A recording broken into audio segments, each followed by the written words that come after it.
Welcome sa munting YouTube channel natin guys. Please support my videos. Like, comment and subscribe lang po mga idolo. Maraming salamat po. Story Present, Myriad World Inventory Box. Kabanata 1171. Pagkatapos kumain at mag-chat sa tanghali, ang relasyon ni Huang Feng at Ye Zikheng ay naging mas malapit. Noong nasa university na silang dalawa, wala silang masyadong contact kaya average lang ang kanilang relasyon. Sinong mag-aakala na ngayong nakapagtapos na sila ng unibersidad ay mas magiging maayos pa ang kanilang relasyon.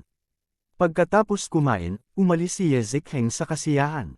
Sa kabilang banda, si Huang Feng, dahil sa kanyang panloob na puwersa, ay bihirang malasing ngayon. Ipinagpatuloy niya ang kanyang mga bagay sa hapon. Sa kabilang panig, huminto ang isang kotse na may plakang imperial sa patio kung saan nakatira sina Secretary Qiu at Secretary Tan. Sa oras na ito, naghihintay ang asawa ni Secretary Tan sa pasukan ng looban.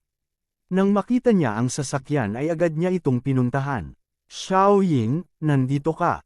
May nangyari ba sa daan? Nang huminto ang sasakyan, lumabas sa kotse ang isang magandang bihis na babae. Siya ay mga 23 o 24 na taong gulang. Siya ay may kaakit-akit na figure at isang maeslan na mukha na magseselo sa sinumang babae. Isang pares ng malapad na salaming pang-araw ang nakatikip sa kanyang mukha, dahilan para hindi makita ang kanyang ekspresyon. Ayos lang ako. Matapos makita ng dalaga si Mrs. Tan, walang halatang pagbabago sa kanyang ekspresyon. Hindi naging kakaiba si Mrs. Tan dahil alam niya na simula nang magkaroon siya ng kakaibang sakit na iyon, malaki ang ipinagbago ng mental state ni Xiaoying. Pumasok ka na at magpahinga. Alam na ng tito mo na nandito ka. Babalik siya pagkatapos ng trabaho. Sabi ni Mrs. Tan. Tumanggo ang dalaga at sumunod kay Ginang Tan sa looban. Sa pagkakataong ito, tinanggal na rin niya ang salaming pang-araw sa kanyang mukha. Mukhang pagod na pagod ang maputi at maselang mukha na iyon sa mga oras na ito. Medyo malnourished ang buong pagkatao niya. Ang pakiramdam na ibinigay niya sa mga tao ay na siya ay labis na nalulumbay, puno ng kalungkutan, at walang lakas. Nang makitang ganito ang kanyang pamangkin, kumirot ang puso ni Mrs. Hinawakan niya ang mukha ng dalaga at sinabing, ayaw mo pa rin kumain kanina. Nang marinig ang tanong ni Mrs. Tan, bahagyang kumunat ang noo ng dalaga. Tapos, bakas sa mukha niya ang pagkahilo, parang gusto niyang samuka. Nang makita ang sitwasyong ito, mabilis na sinabi ni Mrs. Tan, hindi ako magtatanong. Pero sa puso niya, lalo siyang nag-alala. Halatang lumalala ang sakit ng kanyang pamangkin. Ilang sandali pa ay naka-recover na ang dalaga. Mas lalong hindi magandang tingnan ang mukha niya. Kapag siya ay naglalakad, siya ay tila nang hihina, na nagbibigay sa mga tao ng impresyon na siya ay masyadong mahina upang tumayo sa isang bug zone ng hangin. Ang babaeng ito ay tinawag na Tan Ying, at siya ang bunsong anak ng nakatatandang kapatid ni Secretary Tan. Siya ay bata pa, ngunit mayroon siyang napakagandang mukha. Gayunpaman, dahil masyadong pinahahalagahan niya ang kanyang anyo at hitsura, madalas na nilaktawan ni Tan Ying ang pagkain o kakaunti ang kinakain. Sa paglipas ng panahon, ang kanyang timbang ay unti-unting gumaan, ngunit ang kanyang kalusugan ay lumala at lumala. Sa huli, nakaugalian pa niyang lumalaktaw sa pagkain. Parang gusto pa niyang samuka kapag nakakita siya ng pagkain. Sa oras na ito, nang dalhin siya ng kanyang pamilya para sa isang check-up, nalaman nilang mayroon siyang anorexia, at ngayon ay napakahirap para sa kanya na kumain ng normal. Bukod dito, ito ay polala ng polala. Noong una, nakakain pa nga siya ng kaunti, pero ngayon, hindi na siya makakain pa. Kung hindi niya pinilit ang kanyang sarili na kumain at pagkatapos ay pupunan ang kanyang katawan ng mga sustansya, ang kanyang katawan ay matagal nang gumuho. Gayunpaman, kahit na gayon, ginagamot lamang nito ang mga sintomas at hindi ang ugat na sanhi. Hindi man lang bumuti ang katawan niya. Ngayon, hanggat ini-imagine niya ang pagkain, parang masusuka siya. Natural, mas matamlay pa siya. Sa katunayan, sa oras na ito, si Tan Ying ay nagsisisi na, ngunit ito ay walang silbi. Hindi na siya pinakinggan ng katawan niya. Gusto niyang kumain upang mapunan ang kanyang nutrisyon, ngunit sa tuwing hindi siya makakain ng marami, siya ay nagsusuka. Pagkatapos, isusuka niya ang lahat ng kanyang kinakain, na nagpahirap sa kanya ng hindi masabi. Sa pagkakataong ito, pumunta siya sa Jiang District sa Qing Province para magpahinga. Umaasa ang kanyang pamilya na makapagpahinga siya. Kung binago niya ang kanyang kapaligiran, maaaring makatulong ito sa kanyang karamdaman. Dumating silang dalawa sa bahay ni Secretary Tan. Hindi naman katagal ang paglalakad, ngunit tila pagod na pagod si Tan Ying. Hindi pa siya kumakain ng marami, kaya pabigat sa kanya ang paglalakad. Kung hindi dahil sa bahay ni Secretary Tan, hindi magiging mapayapa ang pamilya ni Tan Ying. Little Ying, magpahinga ka muna. Tumingin si Mrs. Tan sa kanyang pamangkin at sinabing may sakit sa puso. Sa pagkakataong ito, tinulungan ka ng iyong pangalawang tiyuhin na makahanap ng isang tao. Ang galing niya sa pagluluto. Baka makatulong ito sa iyong sakit. Gayunpaman, nang marinig ni Tan Ying ang mga salita ni Mrs. Tan, hindi siya mukhang masaya. Noong nasa Imperial Capital siya, hindi dahil sa hindi naisip ng kanyang pamilya ang pamamaraang ito. Gayunpaman, nang tingnan at amoy niya ang pagkain ginawa ng mga chef na iyon, hindi niya ito matiis. Hindi ito nakatulong sa kanyang sakit. Pagkaraan ng ilang beses, sumuko na si Tan Ying. Sa katunayan, bukod sa pagre-relax, gusto rin ni Tan Ying na makita ang outside world at maglakad-lakad pa. Pakiramdam niya ay lumalala na ang kanyang karamdaman. Sa hinaharap, maaari lamang siyang humiga sa kama at umasa sa mga solusyon sa sustansya upang mabuhay. Napakahirap para sa kanya na lumabas at tingnan. Kaya naman, gusto niyang gamitin ang pagkakataong ito para maglakad-lakad, kahit na wala siyang gaanong lakas ngayon. Sige, salamat pangalawang tita. Sabi ni Tan Ying na may bahagyang ngiti sa labi. Gayunpaman, ang bahagyang mapotla nitong kutis ay naging dahilan upang hindi masyadong maganda ang kanyang ngiti. Hindi mo kailangang maging magalang sa iyong pangalawang tiya. Sabi ni Mrs. Tan, buntong hininga, kaawa-awang anak. Ito ay talagang naghihirap. Sana ay talagang makatulong sa iyong sakit ang taong natagpuan ng iyong pangalawang tiyo sa pagkakataong ito. Pangalawa tita, huwag mo nang pilitin. Tinanggap ko na, sabi ni Tan Ying. Siyempre, ito ay para lamang aliwin ang kanyang pamilya. Sa katunayan, ayaw mamatay ni Tan Ying. Siya ay bata pa at hindi pa nasiyahan sa mundong ito ng maayos. Hindi pa nga siya nagkakaroon ng seryosong relasyon. Kung mamatay siya ng ganito, siyempre, hindi niya ito papayag. Gayunpaman, ayaw niyang mag-alala pa ang kanyang pamilya sa kanya. Kaya, sa panahong ito, pinipilit niya ang kanyang sarili na magpakitang mas malaya sa harap ng kanyang pamilya. Gayunpaman, ang hindi alam ni Tan Ying ay talagang naiintindihan ng kanyang pamilya ang kanyang iniisip. Wala lang silang puso na ilantad siya. Tumingin si Mrs. Tan kay Tan Ying na may habag sa kanyang mga mata. Ang kanyang pamangkin ay nagkaroon ng ganitong sakit sa murang edad. Masyado talaga siyang nakakaawa. Dahil sa mahinang katawan, medyo nakaramdam ng pagod si Tan Ying. Hindi nagtagal ay nakatulog na siya. Pagkatapos noon, nagising siya nang may kumatok sa pinto. Akala niya ay bumalik na si Secretary Tan, kaya mabilis siyang bumangon at nagtanong, "Is it second uncle?" Habang nagsasalita siya, lumabas na si Tan Ying sa silid. Gayunpaman, nakita niya ang isang hindi pamilyar na binata sa bulwagan, hindi ang kanyang pangalawang tiyo. "Hello, my name is Huang Feng," nakangiting sabi ng binata kay Tan Ying. Napakaganda ng ngiti ng taong ito, naisip ni Tan Ying. Kabanata 1172, nang makitang medyo natarante si Tan Ying, hindi na nagulat si Mrs. Tan. Direkta niyang sinabi kay Huang Feng, "Siya ang aking pamangkin, Tan Ying." Pagkatapos, bumaling si Mrs. Tan kay Tan Ying at sinabing, "Little Ying, ito si Huang Feng. Nahanap siya ng tiyuhin mo na magluluto para sa iyo." "Chef siya?" tanong ni Tan Ying. Kahit anong tingin niya kay Huang Feng, hindi siya mukhang chef.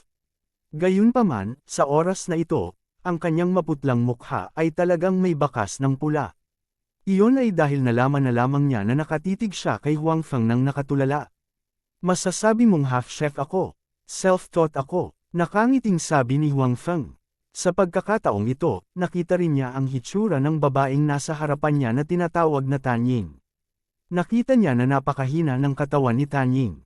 Walang gaanong lakas ang buong pagkatao niya. Gayunpaman, ang kanyang hitsura ay napakaganda. Kahit na wala siyang masyadong make-up, mahirap para sa mga tao na malayo ang tingin sa kanya. Bilang karagdagan, mayroon siyang maselan na pakiramdam na wala sa ibang mga babae.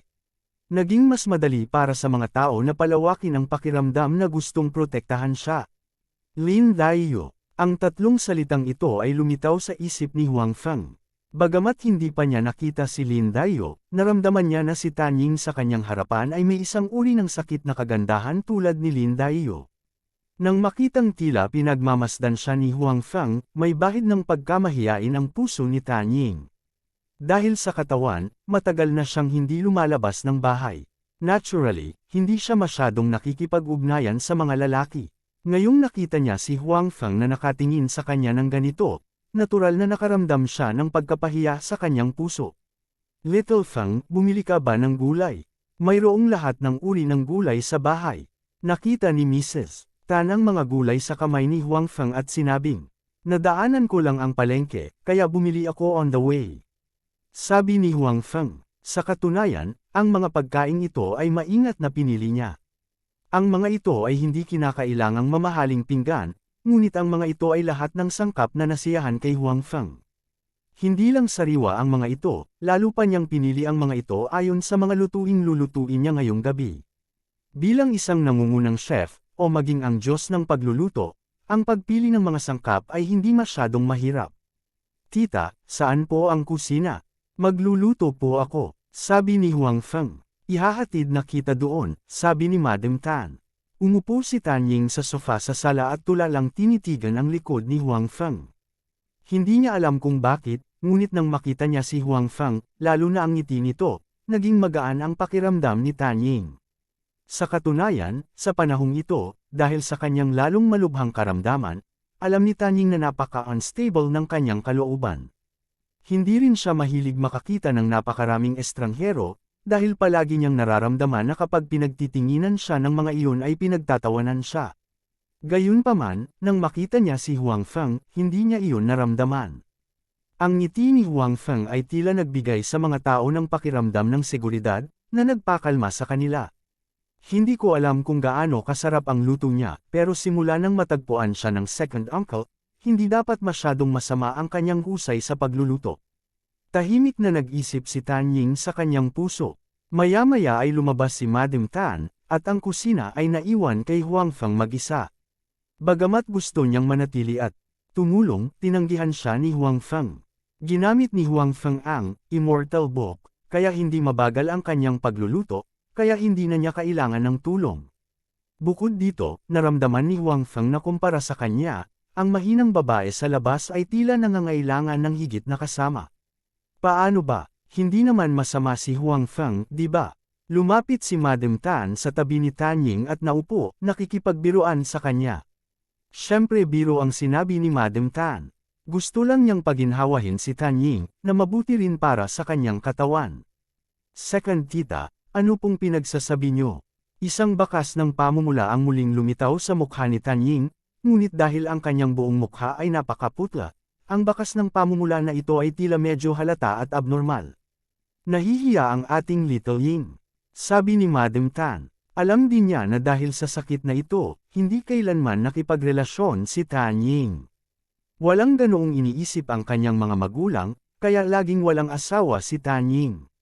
Ngayon lang, nang makita niya si Tan Ying na nakatingin kay Huang Feng, parang nagkaroon siya ng magandang first impression. Pangalawa tita, huwag kang magbiro. Paano magiging qualified ang isang tulad ko na makipagrelasyon? Bumantong hininga si Tan Ying at sinabing, alam niya sa kanyang puso na hindi siya kwalipikadong magkagusto sa sinuman ngayon. Kung hindi, magiging pabigat siya sa kabilang partido. Ayaw niyang maging ganoon, ayaw niyang maging pabigat. Little Ying, don't worry. Siguradong gagaling ka. Hinawakan ni Madam Tan ang buhok ni Tan Ying at marahan siyang inaliw. Sa oras na ito, bumukas ang pinto, at bumalik si Secretary Tan. Dahil alam niyang darating ngayon ang kanyang pamangkin, nagmamadaling bumalik si Secretary Tan pagkatapos ng trabaho. Punong-puno siya ng pagmamahal sa kanyang pamangkin. Nandito si Little Ying. Ano ang nararamdaman mo? Nakita ni Secretary Tan si Tan Ying na nakaupo sa sala pagkabalik niya, kaya mabilis siyang pumunta sa harap at nag-aalalang nagtanong. Mas mabuti ang pakiramdam ko. Nakangiting sabi ni Tanying. Mas payat ka ng kaunti kaysa sa huling pagkakataon na nakita kita, sabi ni Secretary Tan. Talagang napakapayat na ni Tanying ngayon. Ang kanyang timbang ay wala pang 40 kilo. Ito ay sanhi din ng kakulangan ng nutrisyon sa mahabang panahon. Second uncle, mas gamaan talaga ang pakiramdam ko. Giit ni Tanying. Oo, mas gamaan talaga ang pakiramdam mo. Hindi na iginiit ni Secretary Tan. Gayunpaman, sa kanyang puso, hindi gaanong naawa siya kay Tanying kaysa kay Madam Tan. Sa oras na ito, tila nakarinig si Secretary Tan ng ilang ingay sa kusina, kaya nagtanong siya, nandito si Huang Feng. Oo, kanina lang siya dumating, at ayaw niyang humingi ng tulong sa akin. Sabi ni Madam Tan. Tumango si Secretary Tan. Mukhang naalala niya na kumain siya ng mga ulam ni Huang Feng sa bahay ni Secretary Qiu noong nakaraan, kaya sinabi niya, napakagaling ng culinary skills ni Huang Feng. Hindi naman siya mas masahol pa sa mga chef na iyon. Baka makakain na talaga si Little Ying this time. Ngumiti si Tanying at hindi nagsalita. Gayunpaman, wala siyang masyadong pag-asa sa kanyang puso. Bagamat naramdaman niyang medyo mainit at maganda si Huang Feng kapag ngumiti ito, hindi ito nangangahulugan na mahusay ang mga kasanayan sa pagluluto ni Huang Feng. Alam na alam ni Tanying ang sarili niyang katawan. Gayunpaman, hindi nagtagal, ang bango ng pagkain ay lumabas mula sa kusina. Sa pagkakataong ito, magkasabay talaga ang ginawa ng tatlong tao sa sala, ang pagsinghot ng hangin na may lasing sa mukha. Pagkatapos noon ay nag-react silang tatlo at ngumiti sa isa't isa. Sabi ko, hindi naman masama ang culinary skills ni Huang Feng, di ba? Nakangiting sabi ni Secretary Tan. Parehong tumango, sina Tanying at Mrs. Tan bilang pagsang-ayon. Ang puso ni Tanying ay bahagyang nasa sabik. Ang hindi alam ni Secretary Tan at ng kanyang asawa ay lumala ang kanyang karamdaman sa panahong ito. Kahit naamoy niya ang halimuyak ng pagkain, may gana siyang samuka. Ngunit sa pagkakataong ito, nang maamoy niya ang pagkain ginawa ni Huang Feng, sa totoo lang ay wala na siyang nararamdaman tulad ng dati. Siguro, nakakain talaga ako ng pagkain ni Huang Feng. Naisip ni Tanying sa kanyang sarili. Kabanata 1173, si Huang Feng ay talagang naglagay ng maraming pagsisikap para sa hapunang ito. Hindi lamang siya naghanap ng ilang impormasyon tungkol sa anorexia sa internet, ngunit binaliktad din niya ang Immortal Book ng ilang beses ng detalyado na gustong makahanap ng mga pagkaing maaaring kainin ng mga pasyenteng may anorexic. At ang ulam na ito ay talagang nahanap niya. Ang Immortal Book ay mukhang ilang dosenang mga pahina lamang, ngunit talagang naglalaman ito ng maraming bagay, kabilang ang mga paraan ng pagluluto ng hindi mabilang na mga pagkain mula sa sinaunang panahon hanggang sa modernong panahon. Ang bilang ng mga pahina ay hindi kasing simple ng ilang dosenang mga pahina. Mayroong daan-daan at libu-libong mga pahina.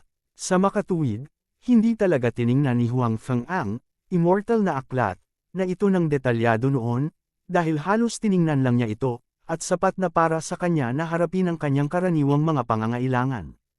At sa pagkakataong ito, dahil sa espesyal na sitwasyon, sadyang binaligtad ito ni Huang Feng.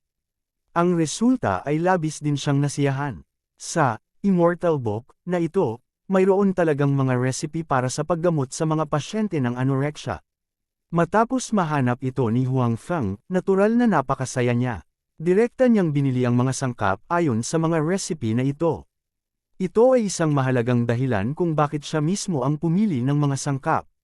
Natatakot siya na wala si Secretary Tan ng mga sangkap na gusto niya sa bahay. Pagkatapos ng pagkain ng paghiwa at pagprito, isa-isa, ang mga sangkap ay ginawang pinggan ni Huang Feng. Maging si Huang Feng mismo ay nadama na ang kanyang gana ay tumaas ng gusto nang maamoy niya ang mga pagkain ito. Sa pagkakataong ito, ang mga pagkain ni Huang Feng ay hindi lamang napakabango, ngunit napakasarap din sa paningin sa pamamagitan lamang ng pagtingin sa kanila. Wala pang kalahating oras, naihanda na ni Huang Feng ang lahat ng pagkain. May kabuuang 6 na pinggan at isang sopas, at ang mga bahagi ay hindi maliit. Natakot si Huang Feng na hindi sapat ang makakain mamaya. Naniniwala siya na hanggat kinakain ni Tanying ang kanyang mga ulam, tiyak na tataas ang kanyang gana. Sa oras na iyon, kung ang mga bahagi ay masyadong maliit, ito ay malinaw na hindi maganda. Nakahanda na ang mga pinggan. Binuksan ni Huang Feng ang pinto sa kusina at lumabas na may dalang 2 pinggan. Huang Feng, nagsumikap ka, sinabi ni Secretary Tan kay Huang Feng. Alam niya na si Huang Feng ay isang napakayaman na tao na may net worth na higit sa 100 milyon. Sa huli, dumating siya sa kanyang lugar ngayon at naging chef. Nakatulong man ito sa sakit ni Tanying o hindi, kailangang tanggapin ni Secretary Tan ang kabaitan ni Huang Feng. Anong problema? Maliit na bagay lang. Nakangiting sabi ni Huang Feng. Hindi siya mahinhin, ngunit iyon ang naisip ni Huang Feng. Para sa kanya, ang pagluluto ay hindi isang mahirap na gawain. Hindi man lang siya nakaramdam ng pagod. Sa oras na ito, dinala din ni Mrs. Tan sa mesa ang mga natitirang pinggan. Naghugas sila ng kamay at umupo. Hindi alam kung ito ay sinadya, ngunit ang upuan ni Huang Feng ay nasa tabi ni Tanying. Samantalang si Secretary Tan at ang kanyang asawa, umupo sila sa tapat nila. Huang Feng, saan mo natutunan ang kasanayang ito? Napakasarap. Kung titignan at amoy-amoy pa lang, nakakatakam na, nakangiting sabi ni Mrs. Tan. I figured it out myself.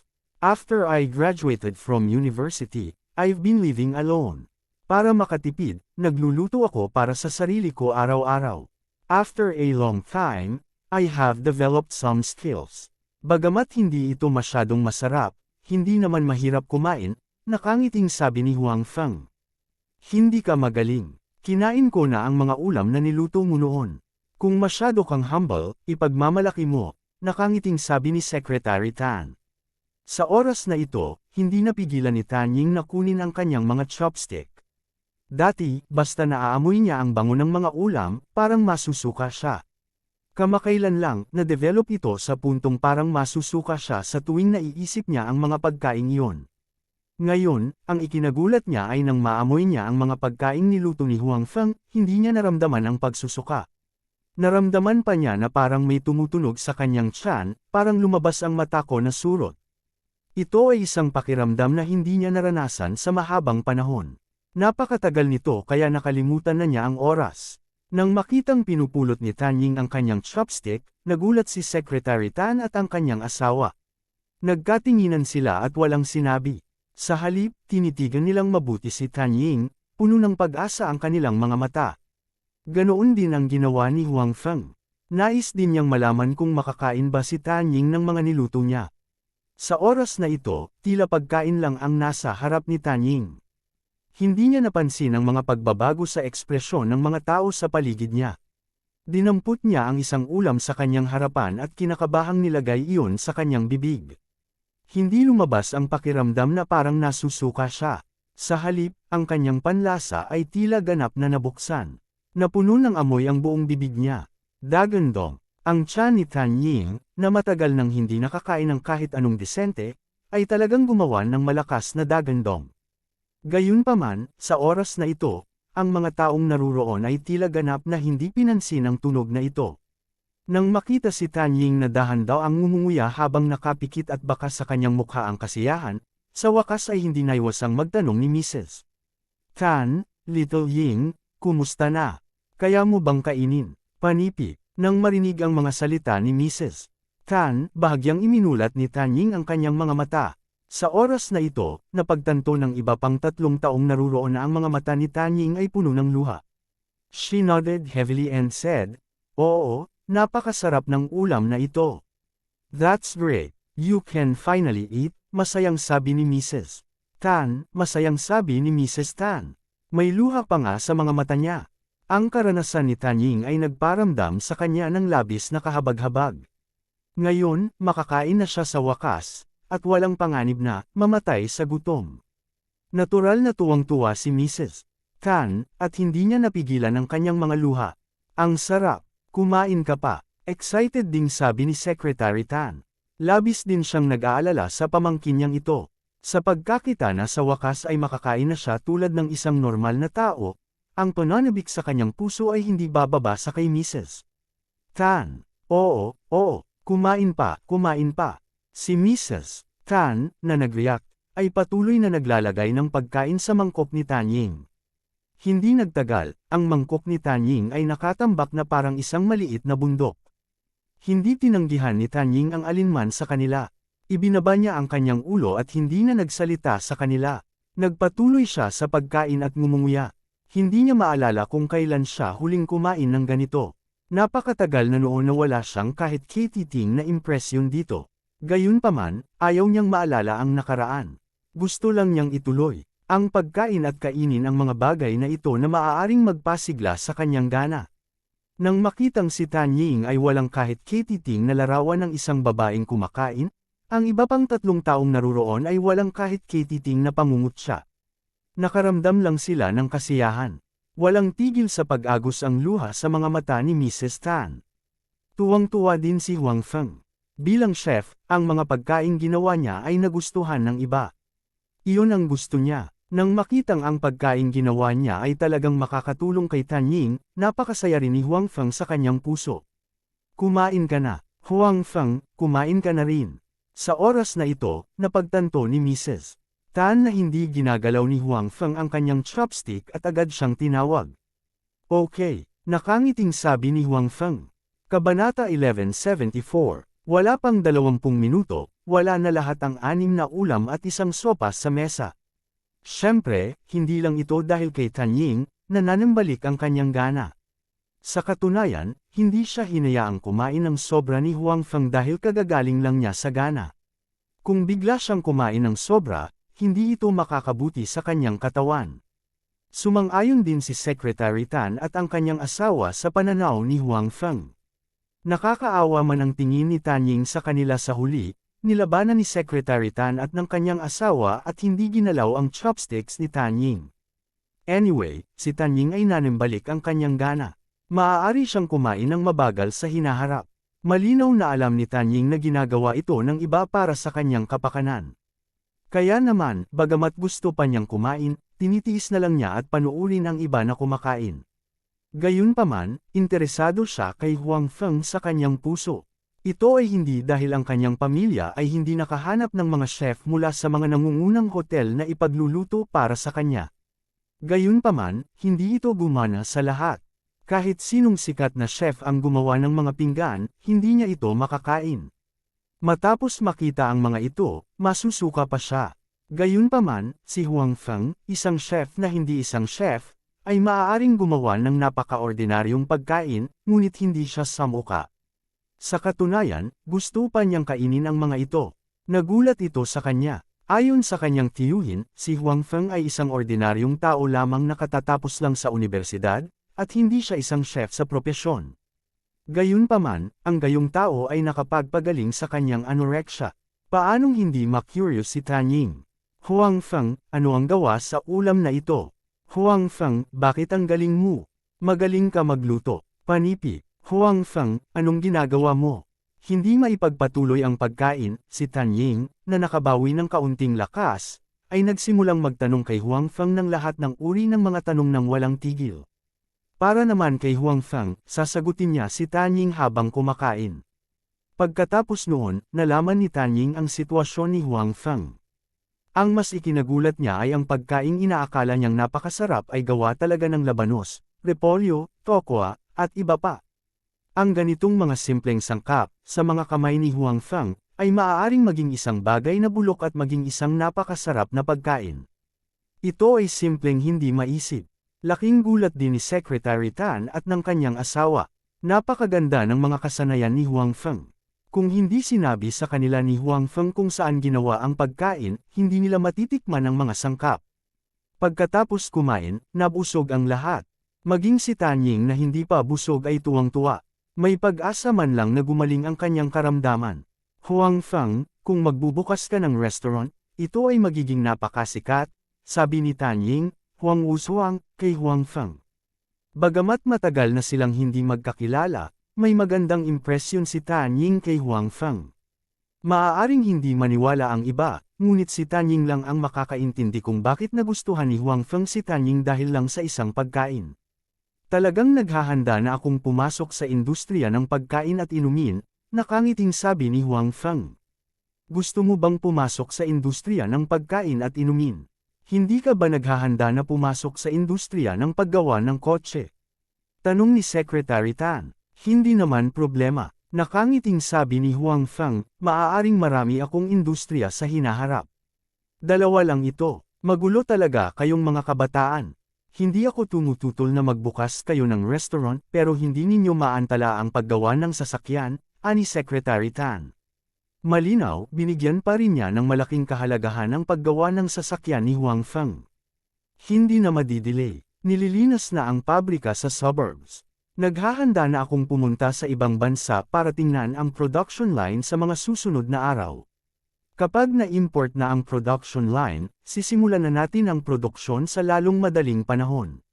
Sabi ni Huang Feng. Sa katunayan, kahit sa industriya ni Huang Feng, ang paggawa ng sasakyan ay isang malaking bahagi. Iniisip pa nga ni Huang Feng kung dapat ba niyang direktang bumuo ng teknolohiya ng produksyon para sa mga hover na sasakyan sa hinaharap. Kung tutuusin, sa pagdami ng mga sasakyan, lalong lumalala ang traffic sa kalsada. Kung makakagawa siya ng isang hover na kotse, ang mga benta ay dapat na napakahusay. Siyempre, ito ay ideya lamang ni Huang Feng. Sa ngayon, hindi niya naisip na gumawa ng hover car. Pupunta ka sa ibang bansa. Paano naman ako? Naaawang sabi ni Tanying. Kagagaling lang niya sa kanyang gana at gustong kumain ng higit pa sa mga ulam ni Huang Feng. Sa huli, si Huang Feng ay pupunta sa ibang bansa. Hindi na siya makakain. Aalis na ako sa loob ng ilang araw. Sa oras na iyon, maaaring tuluyan ng gumaling ang iyong gana. Kahit na hindi mo kainin ang aking luto, hindi ito magiging problema, nakangiting sabi ni Huang Feng. Tungkol sa bagay ni Tan Ying, syempre, hindi siya susuko sa kalagitnaan. Okay, malungkot na sabi ni Tan Ying. Pagkatapos ng lahat, naramdaman niya na ang mga lutuin lang ni Huang Feng ang pinakamasarap. Pagkatapos nun, nagkwentuhan sandali ang iilan sa kanila. Higit sa lahat, tinanong ni Secretary Tan si Huang Feng ng ilang bagay. Pagkatapos ng lahat, ang investigasyon kay Huang Feng ay patuloy pa rin. Dati, medyo neutral si Secretary Tan. Gayunpaman, ngayong nailigtas ni Huang Feng ang kanyang pamangkin, si Secretary Tan ay natural na may kinikilingan kay Huang Feng sa kanyang puso. Bukod dito, hindi naramdaman ni Secretary Tan na may mali kay Huang Feng, bagamat nagtataka siya kung sino ang naglipat ng pera ni Huang Feng sa kanya. Sa makatuwid, si Huang Feng ay umalis lamang sa bahay ni Secretary Tan nang huli na. Pagkaalis ni Huang Feng, medyo nag-aatubili pa rin ang mukha ni Tan Ying, at nangako rin si Huang Feng na darating at magluto para kay Tan Ying araw-araw sa mga susunod na araw. Ano, Little Ying, maganda ba talaga ang impression mo kay Huang Feng? Nakangiting sabi ni Mrs. Paano kaya iyon? Pangalawang tita, huwag mo akong biro. Sabi ni Tan Ying na namumula ang mukha. Sa oras na ito, mas energetic siya kaysa noong unang pagdating niya sa hapon. If you have a good impression, then you have a good impression. This is not a shameful thing. Lumaki na rin ang ating Little Ying. Oras na para umibig siya. Nakangiting sabi ni Mrs. Tan. Si Huang Feng ay isang mabuting tao. Sinabi rin ni Secretary Tan. Maganda ang impresyon niya kay Huang Feng. Nadama niya na kung si Little Ying ay mahilig kay Huang Feng, hindi ito magiging masama. Medyo compatible silang dalawa, bagamat katamtaman ang kondisyon ng pamilya ni Huang Feng, ang kanyang sariling kakayahan ay napakalakas, at ang kanyang kinabukasan ay walang limitasyon. Malinaw, hindi alam ni Secretary Tan na may kasintahan na si Huang Feng, at higit sa isa. Kung alam niya, tiyak na hindi niya itutulak ang kanyang pamangkin kay Huang Feng. Hindi na kita kakausapin. Babalik na ako sa kwarto ko para matulog. Bahagyang namula ang mukha ni Tan Ying habang tumatakbo pabalik sa kanyang silid. Ibinagsak niya ang sarili sa kama, ngunit ang kanyang isip ay napuno ng figure ni Huang Feng. Say, hindi ko na siya makikita hanggang bukas. Matagal na, naisip ni Tan Ying sa kanyang puso. Napagtanto niya na talagang gusto niyang makita si Huang Feng sa lahat ng oras. Iyon ay magpapagaan sa kanyang pakiramdam at magpapainit sa kanyang puso. Kabanata 1175. Sa makatuwid, sa mga susunod na araw, araw-araw pumunta si Huang Feng sa bahay ni Secretary Tan upang magluto para kay Tan Ying.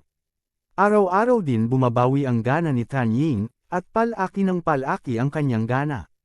Alam din ng mga magulang ni Tan Ying na nagbago ang kanilang anak, at personal nilang tinawagan si Huang Feng. Sa telepono, lubos silang nagpasalamat sa kanya.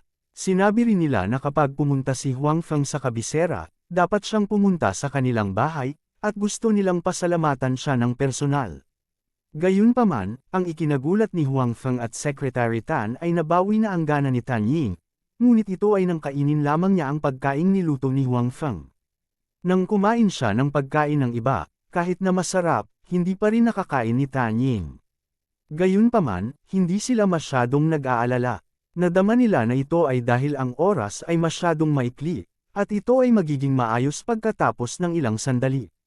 Gayunpaman, kung hindi makakain ni Tan Ying ang pagkain ng ibang tao, hindi makakaalis si Huang Feng. Malinaw na hindi ito magagawa. Sa huli, napag-usapan at napagdesisyonan nilang magkasamang mag-abroad sina Huang Feng at Tan Ying. Anyway, dapat lumabas si Tan Ying at magpahinga. Para sa desisyong ito, sinuportahan ito ni Tan Ying gamit ang dalawang kamay. Masayang-masaya siya na makapag-abroad kasama si Huang Feng, kahit na hindi lumabas si Huang Feng sa pagkakataong ito para samahan siya at hindi para magsaya. Gayunpaman, napakasaya pa rin ni Tan Ying sa kanyang puso. Siyempre, ang hindi niya alam ay gusto rin nilang tulungan ni Secretary Tan at ng kanyang asawa ang pagsasama-sama nilang dalawa. Gayunpaman, hindi pa rin nakakapag-abroad kaagad si Huang Feng dahil dumating ang kanyang kapatid na babae. Noong una, binalak ni Huang Feng na pumunta sa istasyon ng bus para sunduin siya, ngunit dahil may gagawin ng News for All sa huling minuto, maaari lamang hilingin ni Huang Feng kay Su Yamo na sunduin siya. Si Su Yamo ay natural na walang balak na tumanggi, kaya masaya siyang pumayag. We're finally here. I'm exhausted from the journey. Sa istasyon ng bus sa Jiangzhou, bumaba ng bus ang tatlong payat at eleganteng babae. Bagamat hindi pa masyadong matanda silang tatlo, siguradong lampas 85 puntos ang kanilang hitsura. Kaakibat ng kanilang kabataang sigla, maaakit sila ng maraming atensyon kahit na mag-isa silang naglalakad sa kalye. Ngayong magkakasama na silang tatlo, sila ang pinagtutuunan ng pansin ng lahat. Meng, nagsasalita ka pa. Kanina ka pa kumakain ng walang tigil. Kamusta ang pagod mo? Sa tatlong babae, sabi ng isa pang matangkad na babae. Damn you, Wen, kailan pa ako kumain? Halatang ikaw ang kumakain, at kinukulit mo ako. Nakapout na sabi ng babaeng nagsalita kanina. Hindi ipinaramdam sa mga tao na mapagpanggap ito sa kanyang nakapout na anyo.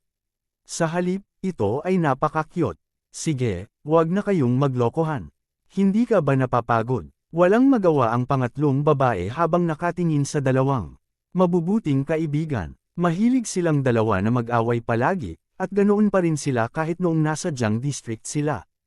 Hindi pagod, sabay na sabi ng dalawang babae. Tapos, nagkatinginan sila at ngumiti. Ang pagtatalo sa pagitan nila ay biro lamang sa pagitan ng matalik na magkaibigan. Hindi totoong away. Gayunpaman, tumingin ang pangatlong babae sa dalawang babae at tinapik ang kanyang noo. Pagkatapos, dirdiretso siyang lumabas.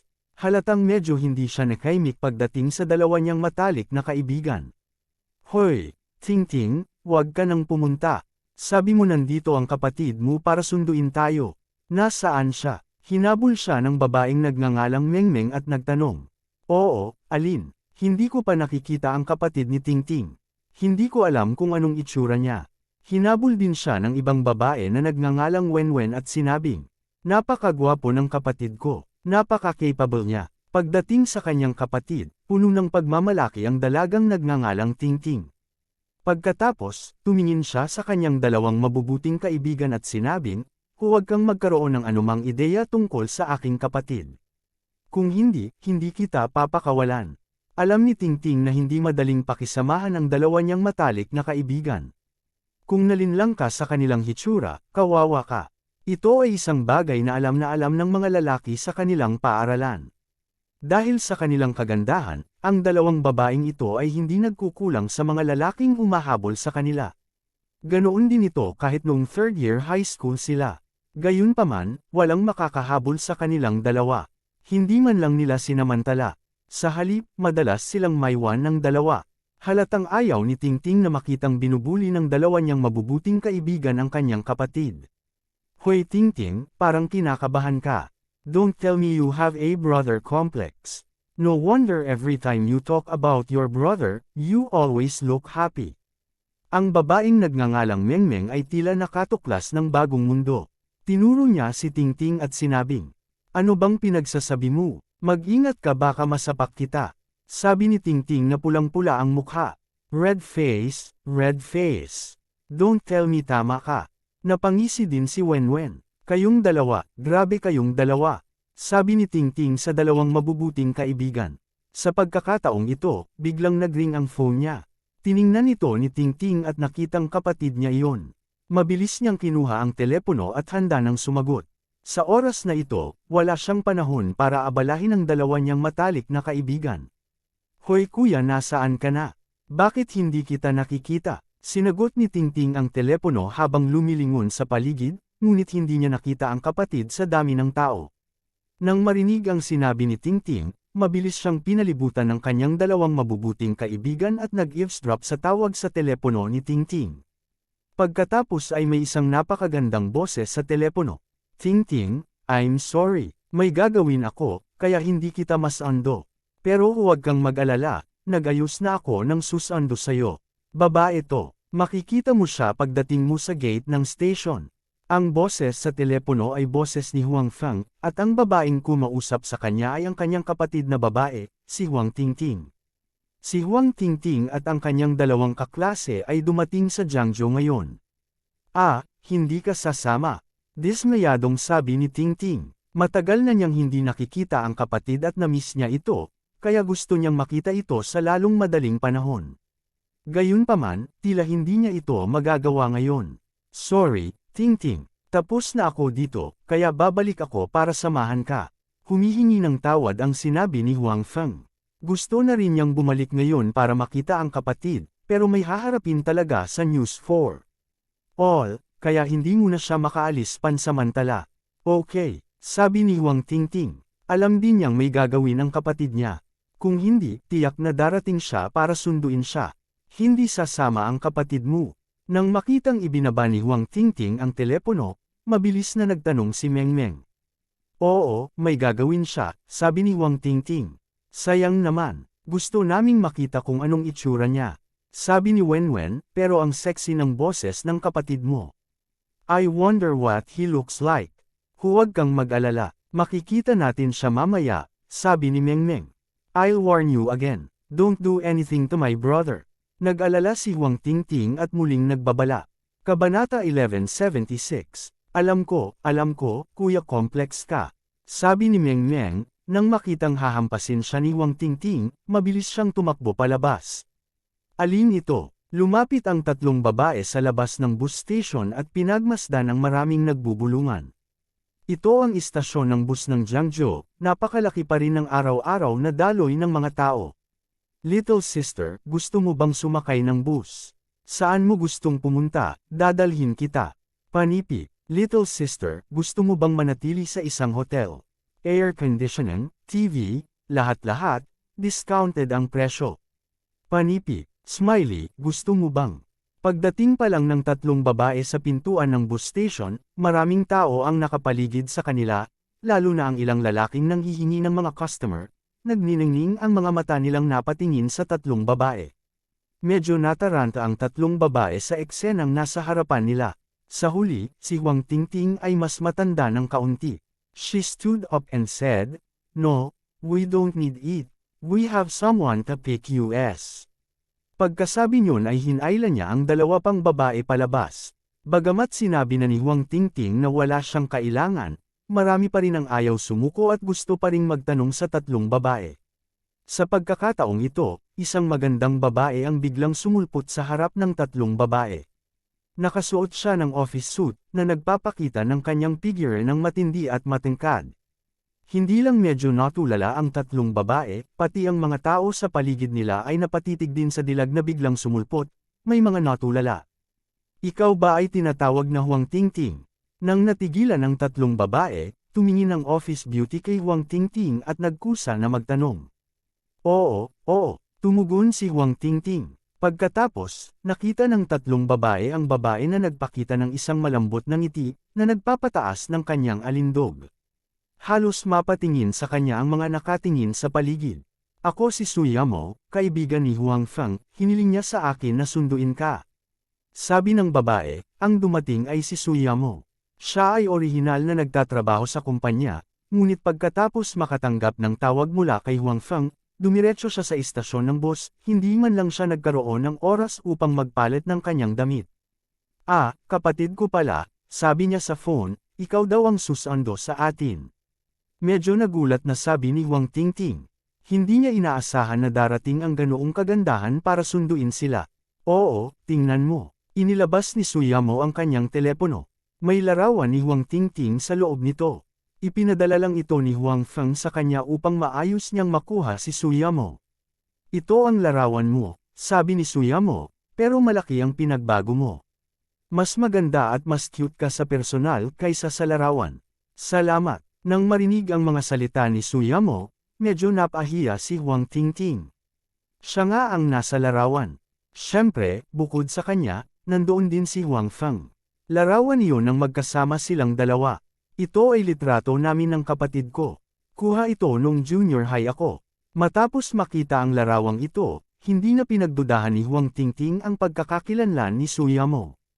Ang larawang ito ay dapat na ibinigay sa kanya ng kanyang nakatatandang kapatid na lalaki, kung hindi ay hindi siya magkakaroon nito. 18 beses na nagbabago ang isang babae sa pagitan ng pagkabata at pagkababae, naging mas maganda si Tingting, sabi ni Suyamo habang nililigpit niya ang kanyang telepono, nasa labas ang kotse ko, tara na.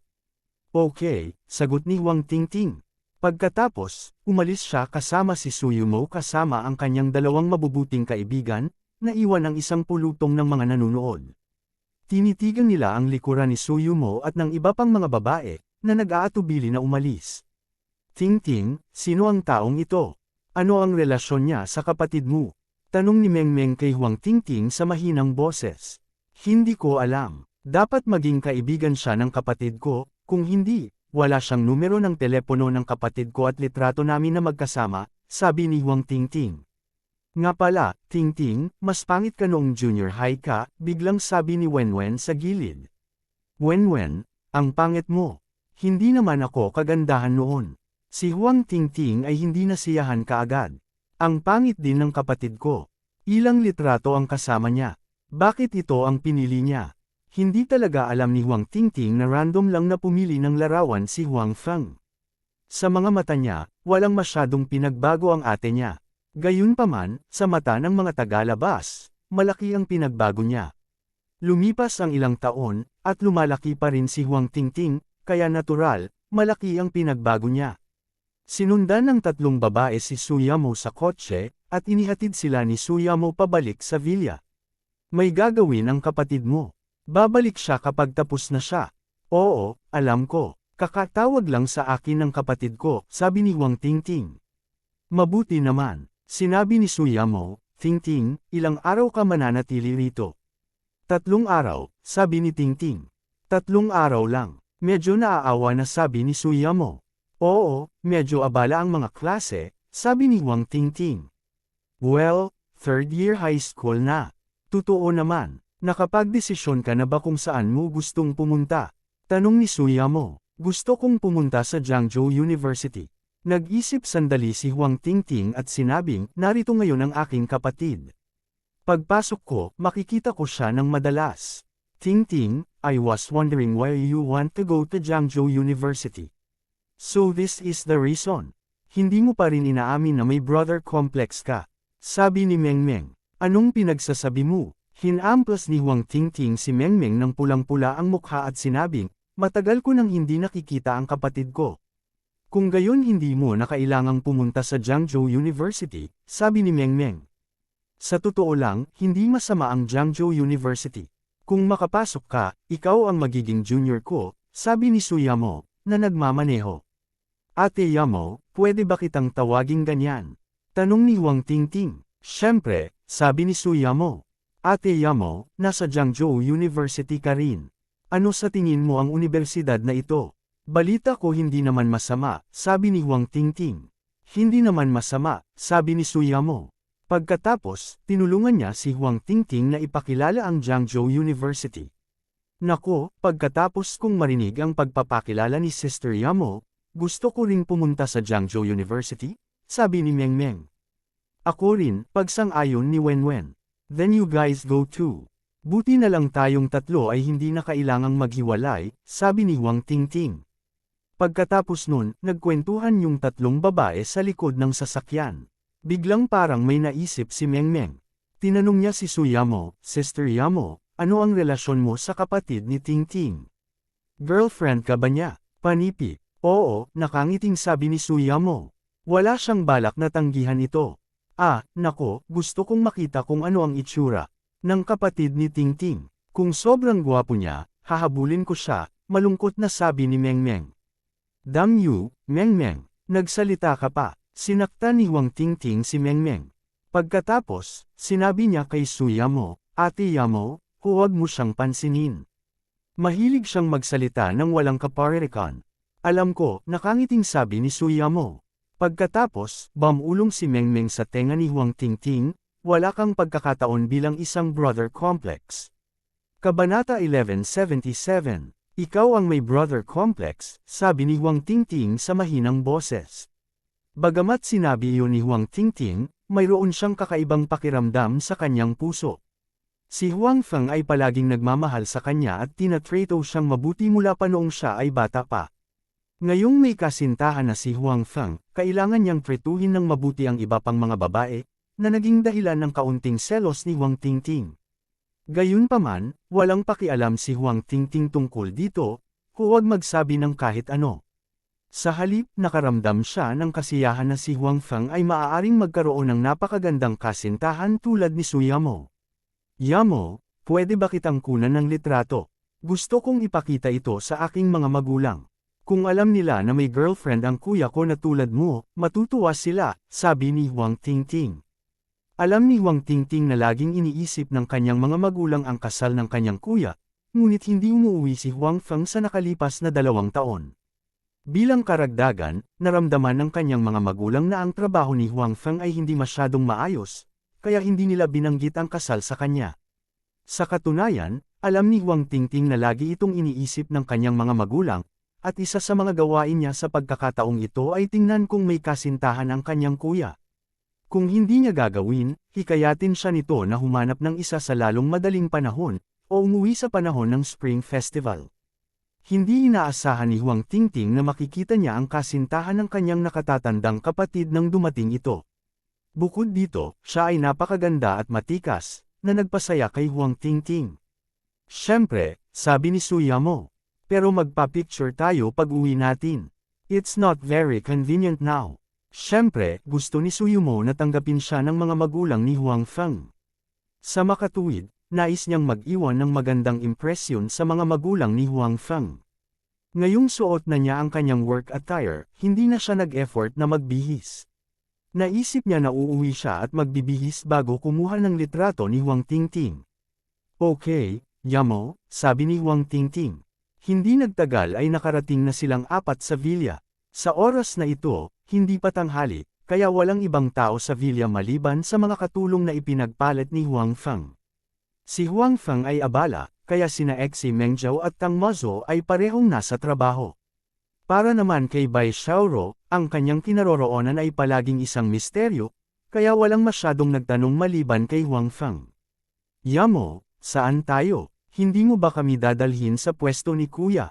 Bakit tayo nandito? Pinanood ni Huang Tingting si Su Yamo na nagmamaneho ng sasakyan papunta sa villa area. May mga villa sa paligid nila, kaya nalilitong tanong niya. Alam ni Huang Tingting na nagbukas ng pabrika ang kanyang kuya at mga kaibigan nito. Ito ang sinabi ni Huang Feng sa kanyang pamilya. Tungkol naman sa iba pang mga bagay, natakot si Huang Feng na hindi ito matanggap ng kanyang pamilya sa ngayon, kaya hindi na siya nagsalita pa. Sa makatuwid, ang mga magulang ni Huang Feng at si Huang Tingting ay naisip na si Huang Feng ay may pinakamaraming pera. Kung tutuusin, kakabukas pa lang ng pabrika, at madalas na nagpapadala ng pera si Huang Feng sa bahay, kaya wala na siyang masyadong pera. Napakataas ng presyo ng pabahay sa Jiangzhou City, kaya inisip nilang lahat na si Huang Feng ay nakatira sa isang inuupahang bahay ngayon.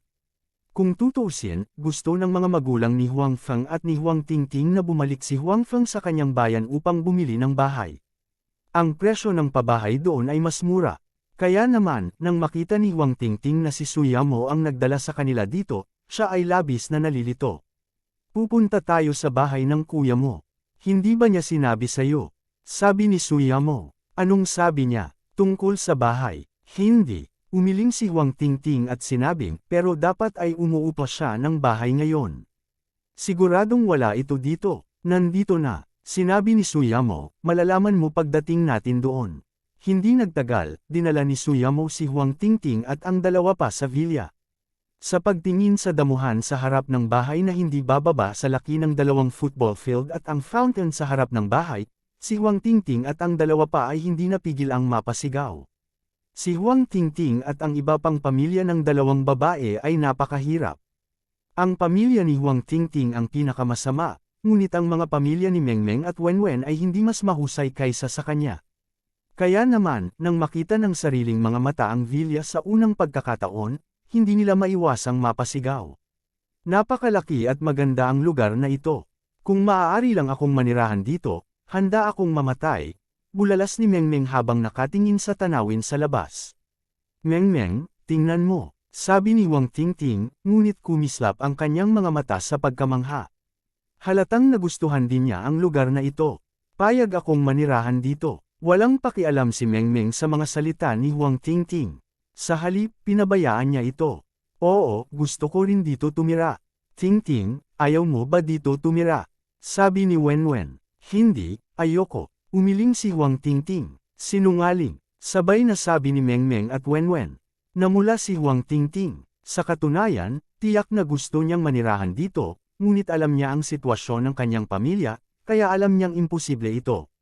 Tsaka andito naman ang girlfriend niya kaya kailangan niyang mag-ingat kapag nagsasalita.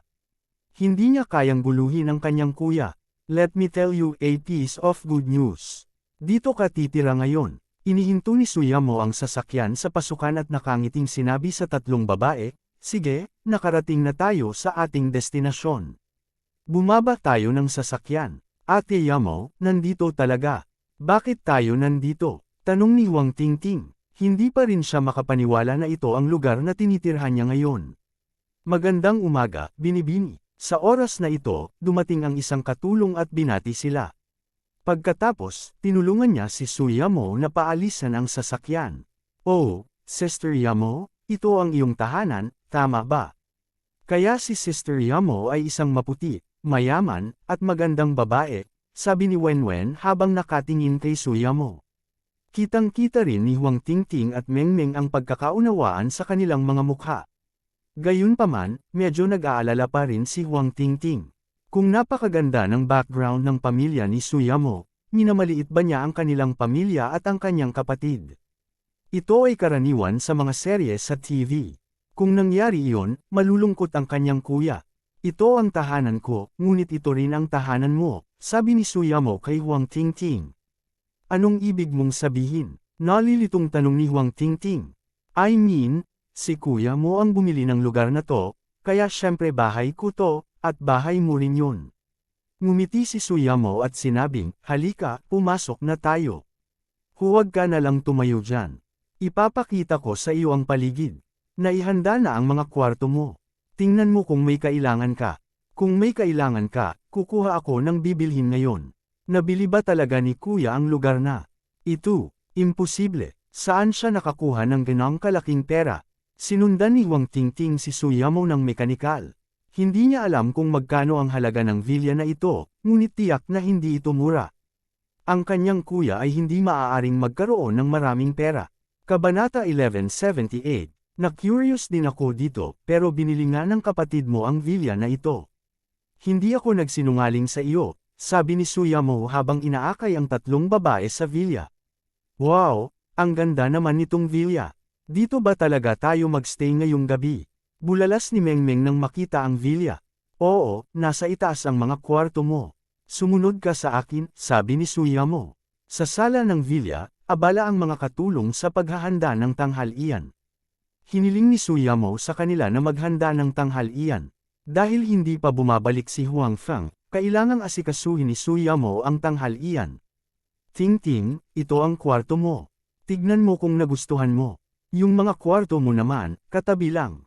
Kabibili lang ng bedeng. Tingnan mo kung may kailangan ka pa, sabi ni Suyamo. Ito ay isang malaking silid. Bulalas ni Huang Tingting. Hanggang ngayon, pakiramdam niya ay nasa panaginip pa rin siya. Lahat ng bagay sa villa na ito ay nagparamdam sa kanya na hindi totoo. Binili ba talaga ng kapatid niya itong villa? Sariling kwarto ba talaga ito? Bakit parang mas malaki pa ito sa sarili niyang tahanan? Gusto kong makita ang kwarto ko, sabi ni Mengmeng. Hintayin mo ako, sasamahan kita, sabi ni Wenwen. Pagkatapos, tumakbo ang dalawang babae sa kani-kanilang kwarto. Ate Yamo, anong ginagawa ng kapatid ko?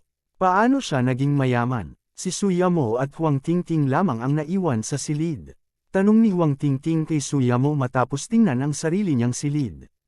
Kanina pa niya gustong itanong ito mula nang pumasok siya sa villa. Kapatid mo, marami siyang ginagawa ngayon, tsaka wala pa akong masyadong alam. Mas mabuting ikaw na mismo ang magtanong sa kanya pagbalik niya mamayang gabi. Sabi ni Suyamo, talagang wala siyang masyadong alam tungkol kay Huang Feng. Pareho silang may kanya-kanyang ginagawa. Bukod dito, si Suyamo ay may lubos na tiwala kay Huang Feng, kaya ayaw niyang magtanong ng marami tungkol sa kanya. Okay, nang makitang tila hindi nagsisinungaling si Suyamo sa kanya, maitatanong lamang ni Huang Tingting ang kanyang kapatid kapag bumalik ito. Gayunpaman, natitiyak niyang iba ang sitwasyon ngayon ng kapatid sa sinabi nito sa kanya noon. May tinatago siguro sa kanya ang kapatid niya. Napakaganda, napakalaki at maganda ng kwarto ko. Ayokong umalis sa lugar na ito. Gusto kong manatili dito habang buhay, tumakbo si Mengmeng at sinabing. Oo, ang kwartong ito ay mas maganda kaysa sa lahat ng mga silid na nakita ko dati, sabi ni Wenwen. Sige, ipapakita ko sa iyo ang paligid. Maaari kang magpahinga muna. Tatawagan kita kapag oras na para sa hapunan, sabi ni Suyamo. Pagkatapos noon, dinala ni Suyamo ang mga babae para maglakad-lakad sa villa. Gayunpaman, pagkatapos maglibot sa villa, ang mga batang babae ay nasa sabik na hindi sila makatulog. Tila hindi man lang sila nakaramdam ng pagod. Pumunta sila sa gym, sa mini-cinema, at sa karaoke room. Sobrang saya nila. Nang makita ni Mengmeng na may swimming pool sa villa, naisipan ng mga babae na mag-swimming. Hiniling ni Suyamo sa katulong na bumili ng mga swimsuit para sa kanila. Sa oras na ito, sa wakas ay nakapagpahinga na sila at handa na para sa tanghalian. Noong nakikipaglaro si Suyamo kay Huang Tingting at sa iba pang mga batang babae sa villa, may pinag-uusapan si Huang Feng sa News for All. Hindi naman niya sinabi na may aasikasuhin siya rito. Hindi ito dahilan. May kailangan talaga siyang harapin dito. Nagkaproblema ang News for All. Dahil ang News for All ay nagulat tungkol kay Lee. Binigyan ng ilang beses na sunod-sunod, ito ay nakakuha ng maraming katanyagan. Bukod dito, dahil sa intensyon ni Huang Feng, hindi tatanggap si Lee Binigyan ng mga panayam mula sa ibang mga organisasyon ng media. Tatanggap lang siya ng mga panayam mula sa News for All. Sa ganitong paraan, mas mataas ang awtoridad ng News for All, lalo na sa mga tagahanga ni Lee Binigyan. Ito rin ang pumukaw sa inggit at puot ng ilan pang media organizations. Ito ay dahil, kamakailan, ang iba pang mga ulat sa media ay humigit kumulang na nagsasabi ng masamang bagay tungkol sa balita ng bansa. Naapektuhan nito ang reputasyon ng News of the Nation sa isang tiyak na lawak. Nagkaroon din ng ilang negatibong komento tungkol sa News of the Nation sa internet. At saka, parang may water army na nangunguna. We will also contact the internet water army and make some guidance on the internet. At the same time, we will also take some attacks on those websites. Hindi ba nila tayo gustong atakihin? Tapos puputikin natin ang tubig. Walang makikinabang dito, sabi ni Huang Feng kay Shenyan. Si Shenyan ay katulong na ngayon ni Huang Feng. Sinasadyang ibinigay ni Huang Feng ang ilang bagay sa kanya upang harapin. Sinanay niya ito ng malay. Mukhang naintindihan ito ni Shenyan. Sa panahong ito, siya ay nagtrabaho ng husto. Ang ilan sa mga bagay na ibinigay sa kanya ni Huang Feng ay nakumpleto ng husto. Sige, aayusin ko agad, sabi ni Shenyan. Nang makitang umalis si Shenyan, malungkot ang mukha ni Huang Feng. Ang dahilan kung bakit naglakas loob ang mga website na iyon na salakayin siya at naapektuhan ang kanyang website ay dahil sa Internet Water Army. Gayunpaman, higit sa lahat, ang kanyang balita para sa lahat ay hindi gaanong kilala. Ang lakas nito ay hindi sapat, at ang awtoridad nito ay hindi sapat. Hindi lahat ay naniniwala sa kanyang website. Sa makatuwid, binalak ni Huang Feng na pag-isipan ang tungkol sa pagbuo ng kanyang website. Sa orihinal, tinukoy ito ng orihinal na boss bilang isang komprehensibong organisasyon ng media. Ito ay hindi lamang upang magulat sa bilog ng libangan, kundi pati na rin ang maliliit na bagay sa buhay, mga gawain sa gobyerno, at maging ang serialization ng mga nobela. Gayunpaman, nang pumalit si Huang Feng, ang nobela at iba pang mga departamento ay nasa pangalan lamang. Ngayon, nais ni Huang Feng na bumuo ng isang komprehensibong portal sa batayan na ito. Ang pagbuo ng isang website ay hindi masyadong mahirap. Ang mahirap na bahagi ay ang nilalaman ng website. Kung ang nilalaman sa website ay hindi kawili-wili, ang website ay hindi magkakaroon ng masyadong maraming mga pag-click, at walang puwang para sa pag-unlad. Gayunpaman, hindi masyadong nag-aalala si Huang Feng tungkol dito. Naisip na niya ang laman ng website. Ngayon, ang departamento ng News for All ay patuloy na naging responsable para sa mga balita. Nang maglaon, idaragdag ni Huang Feng ang serialization ng mga nobela, kanta, pagpapahalaga sa pelikula at telebisyon, at iba pa batay dito. Sa madaling salita, maraming bagay ang kasama sa website ni Huang Feng. Napakakomprehensibo noon. Ito ay mas komprehensibo kaysa sa nakaraang boss. Kung paano ito gagawin, naisip na ito ni Huang Feng. Papalitan niya ng ilang klasikong nobela. Napakamura pa rin ang presyo ng mga nobelang ito sa storage box. Ang ilang milyon ay maaaring ipagpalit sa daan-daang nobela. Sa makatuwid, ito ay cost-effective na palitan para sa kanila. Pagkatapos nito, hahayaan ni Huang Feng ang mga alipin na gawing serye ang mga nobela sa website na ito bilang mga may akda. Para sa mga kanta, ang sariling entertainment company ni Huang Feng ay magkakaroon ng grupo ng mahuhusay na mga awit sa hinaharap. Pahihintulutan lamang sila ni Huang Feng na mag-broadcast sa kanyang website. Kung tungkol sa mga pelikula at telebisyon, ito ay ang parehong prinsipyo. Sa makatuwid, ang website na ito na nasa plano pa rin ni Huang Feng ay magiging mas mayaman at makapangyarihan sa patuloy na pag-unlad ng iba pang kumpanya ni Huang Feng. Kabanata 1179. Pagkatapos magkaroon ng paunang plano, sinabi ni Huang Feng ang kanyang ideya kay Shen Yan at hayaan siyang mamahala sa bagay na ito. Ang bagay na ito ay pamamahalaan niya mula sa simula. Pagkatapos nito, mas magiging comfortable kapag tuluyan na niyang ibigay sa kanya ang pamamahala sa lugar na ito. Dahil hindi maliit ang plano ni Huang Feng, ang unang dapat gawin ay mag-recruit ng ilang kaugnay na talento. Ang isa pang bagay ay ang paggawa ng naturang website sa lalong madaling panahon. Sa kabutihang palad, ang News for All ay mayroon ding sariling website. Gayunpaman, dahil hindi pinansin ng dating amo ang website na ito, medyo inabandona ito. Ang mga bagay sa webpage ay hindi na-update ng mahabang panahon.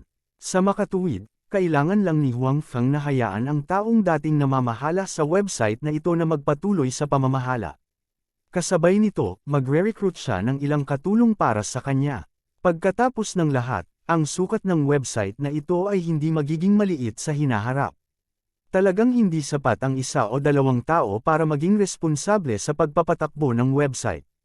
Dahil ang kumpanya ng entertainment ni Huang Feng ay walang anumang bagay na pag-aari nila sa mga tuntunin ng mga pelikula, palabas sa TV, at kanta, maaari lang silang maglagay ng ilang pampublikong nilalaman na hindi nangangailangan ng copyright sa website ng National Entertainment, sa ngayon.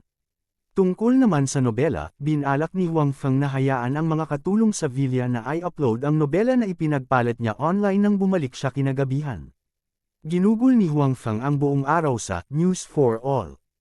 Siya, si Shen Yan, at ilang iba pang mga kaugnay na tao ay tinalakay ng mahabang panahon tungkol sa pagpapatakbo ng website.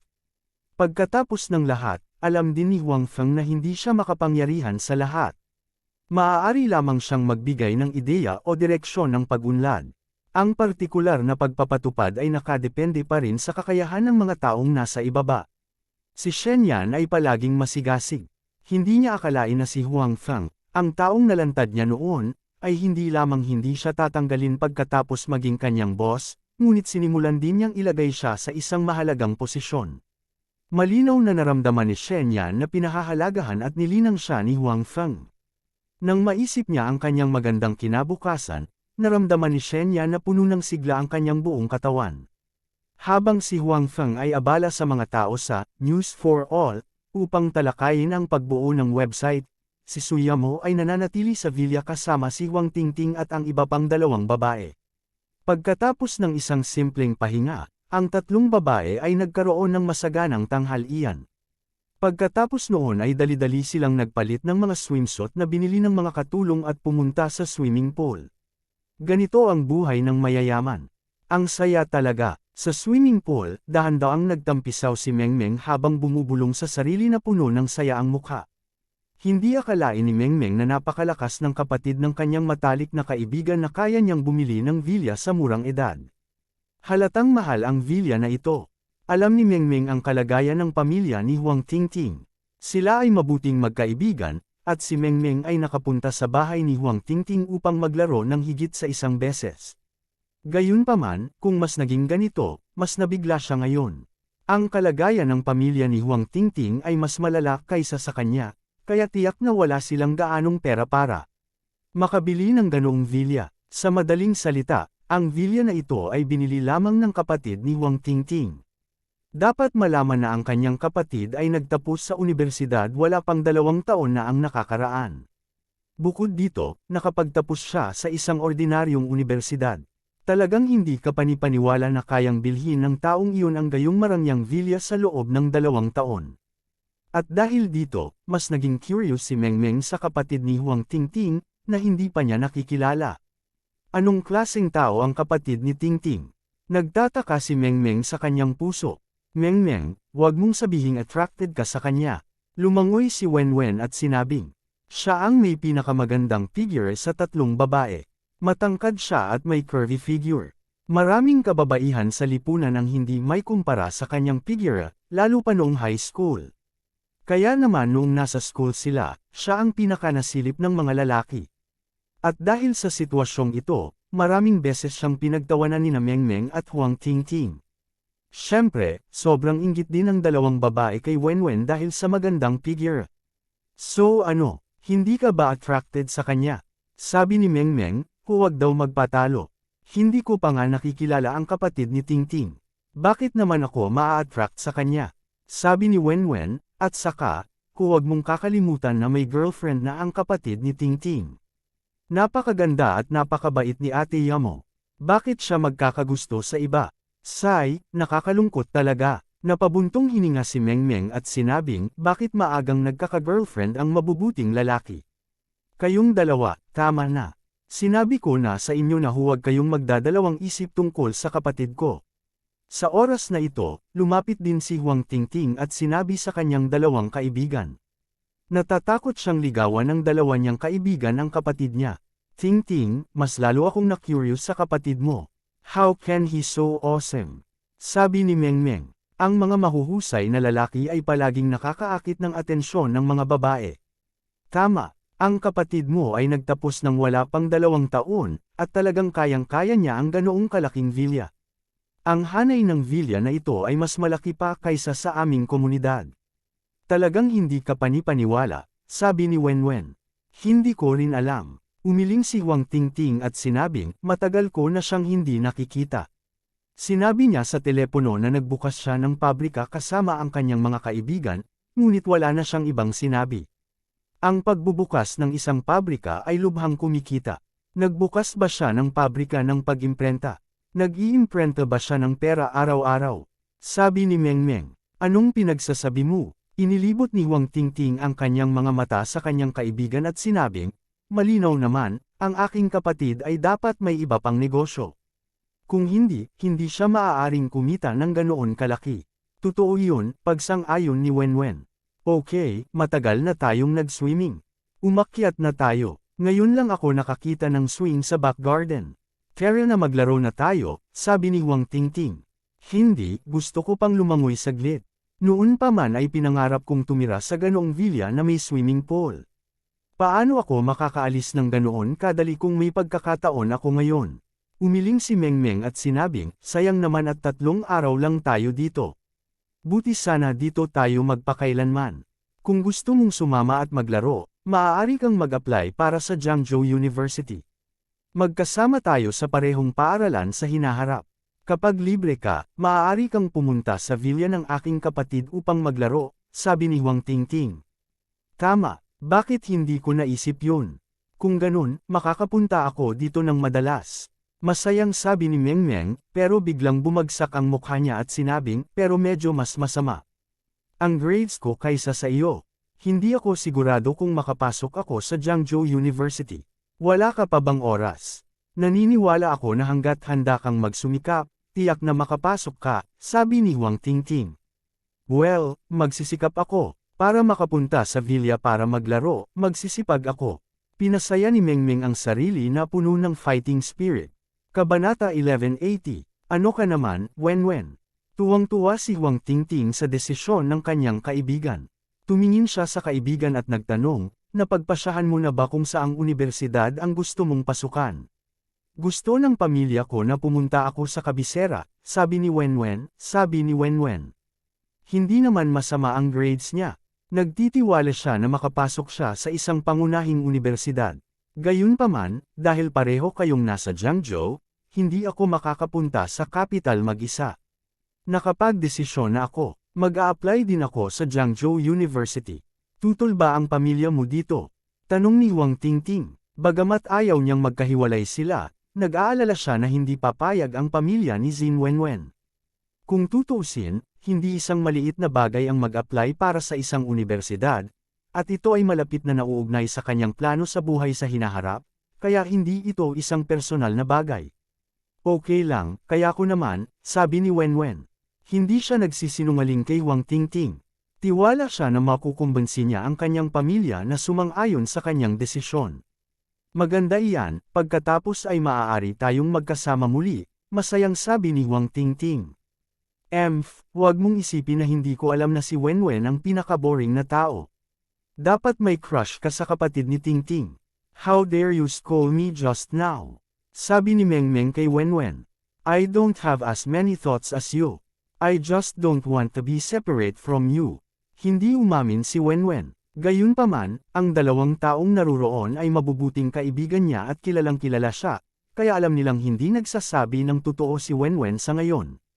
Bukod dito, noong sila ay nasa paaralan, si Wenwen ay naglaro ng mga trick sa ibang mga lalaki ng maraming beses bilang Mengmeng, kaya tiyak na hindi siya nakakapinsala gaya ng kanyang hitsura. Dahil dito, medyo nag-alala si Huang Tingting. Nagsisi pa siya sa paghikayat sa kanyang dalawang matalik na kaibigan na pumunta sa Jiangzhou University. Paano kung pinaglaruan talaga nila ang kapatid niya? Nagkaroon ng kasintahan ang kanyang kapatid.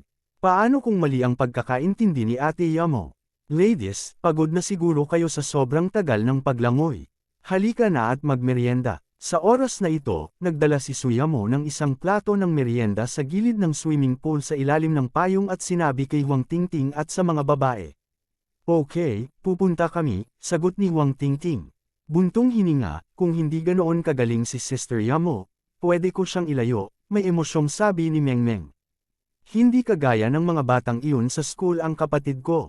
Hindi kanya magugustuhan. You should give up as soon as possible, sabi ni Huang Tingting sa kanyang kaibigan.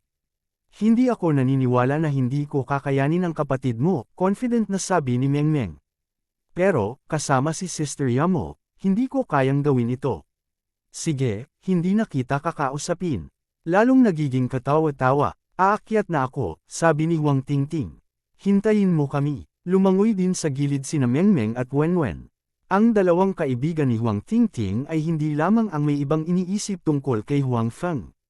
Mula nang makita ni Huang Tungtong ang kayamanan ni Huang Feng sa opisina ng pagbebenta, mayroon na siyang ibang ideya tungkol sa kanya.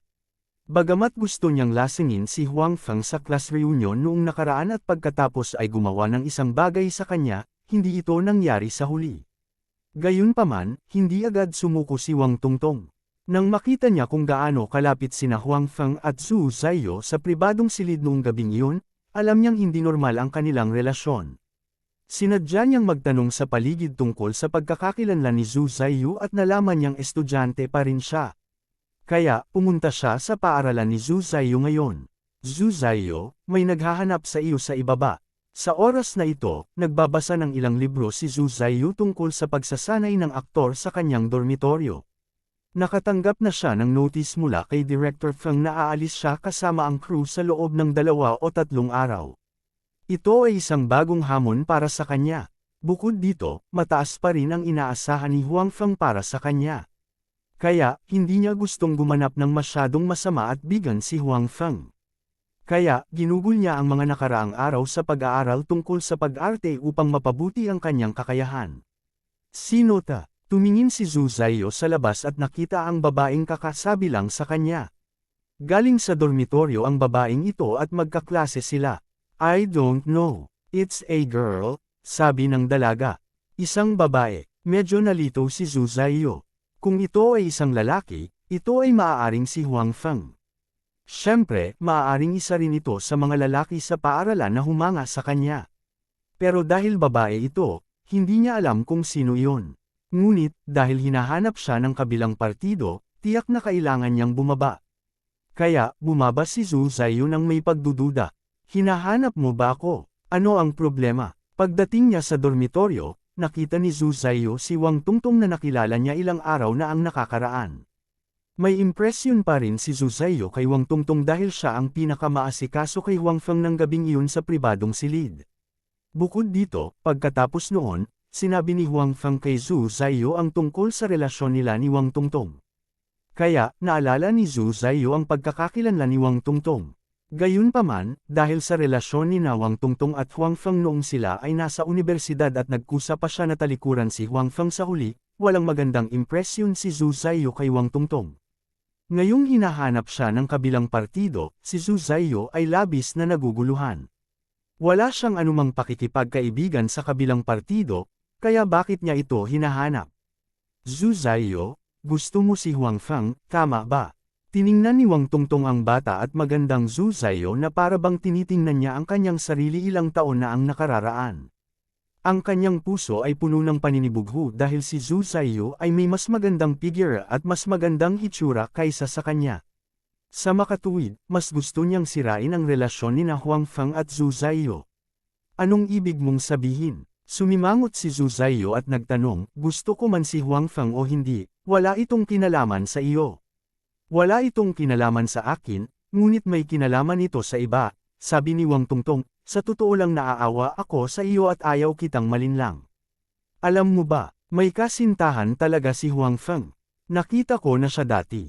Panipi. Oo, at pagkatapos, nagulat si Wang Tungtung, hindi nagalit si Zhu Zaiyu matapos marinig ang balitang ito. Sa halip, napakalma pa rin ng mukha niya. Hindi ka galit. Natatarantang tanong ni Wang Tungtung. Bakit naman ako magagalit? Tanong ni Zhu Zaiyu. Nagsinungaling siya sa iyo. May girlfriend na siya, tapos binulungan ka pa niya ng sweet nothings. Isn't this lying to you? Naramdaman ni Wang Tungtung na hindi sapat ang kanyang utak. Hindi ba halata ito? Gayunpaman, bakit hindi mukhang galit si Zhu Zaiyu? Parang napakalma niya. Hindi ito lohikal. Hindi siya nagsinungaling sa akin. Alam kong may girlfriend siya. Umiling si Zhu Zaiyu at sinabing. Ngayon, halos naiintindihan na niya kung bakit pumunta si Wang Tungtung dito ngayon. Kung pumunta ka dito para lang sabihin sa akin ito, alam ko na. Pwede ka nang umalis.